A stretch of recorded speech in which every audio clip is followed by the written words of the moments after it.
Od posledného Motofestu na Komoči ubehol takmer rok a ten nový, tohtoročný už klope na dvere.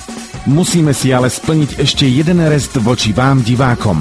Na nedalekom letisku, kde prebiehali rôzne motorkárske súťaže, sme sa rozprávali s Petrom Stranovským o tom, ako by mala vyzerať standridingová, čiže kaskadérska motorka. V standridingu ako takom sa používajú superšportové motocykle väčšinou, teda by som povedal asi v takej najširšej miere.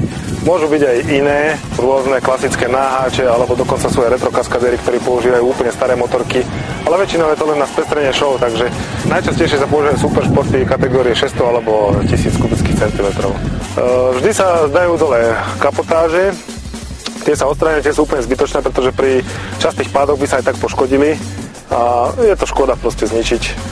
Volant na superšportoch je vždy nízky, takže musí sa dať vyššie, pretože často sa mení pri tomto štýle jazdy ťažisko na motocykli a jazdec potrebuje mať lepší pohyb po motorke a presúvať vlastne tú svoju hmotnosť.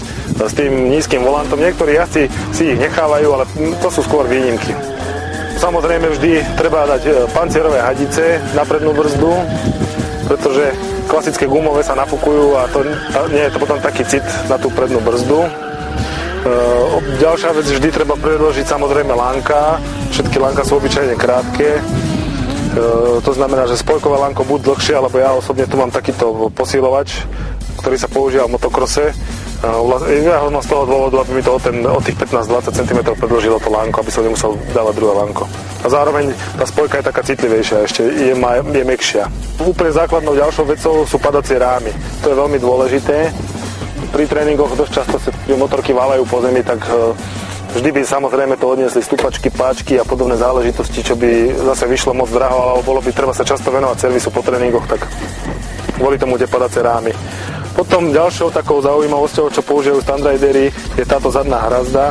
Väčšinou si do nej vkladajú vždycky jednu nohu. Pri tých pomalých veciach alebo pri jazde po zadnom veľa ľudí mylne sa domnieva, že tá hrazda je tu na to, keď sa jazdí po zadnom a dostane sa motocykl do veľkého záklonu, že vlastne sa tá motorka na to opre, ale to je mylný dojem, lebo ako náhle pri rýchlejšej jazde je kontakt s tou hrazdou, s vozovkou, tak to vie dobre rozhádzať a obyčajne nasleduje pád.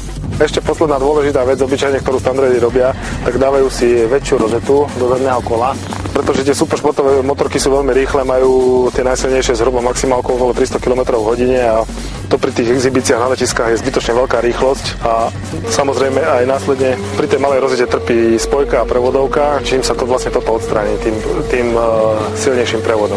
No a už potom záleží len od typu motoriek, to už chalani vedia, že ktoré áno, ktoré nie. Upravuje sa ešte mazanie, pretože je to štvortaktný motor a on sa dostáva do rôznych polôch pri tých cvikoch. A niekedy by sa mohlo stať, že proste ten olej sa odleje a olejové čerpadlo ide na sucho a mohlo by sa následne stať, že sa ten motor zadre. Výfuk som odmontoval len z jedného obyčajného dôvodu, kvôli zvukovej kulise. Divákom sa to páči a myslia si, že keď je motorka hlučná, tak je aj rýchla.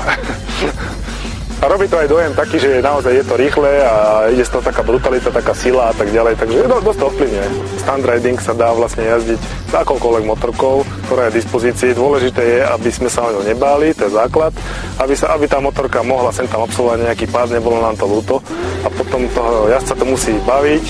To je základ, keď ho to baví, tak obetuje do toho všetko a má aj následne z toho výsledky. A dokáže, jak sa hovorí, že kto umí, tak zalíta aj na vrátach.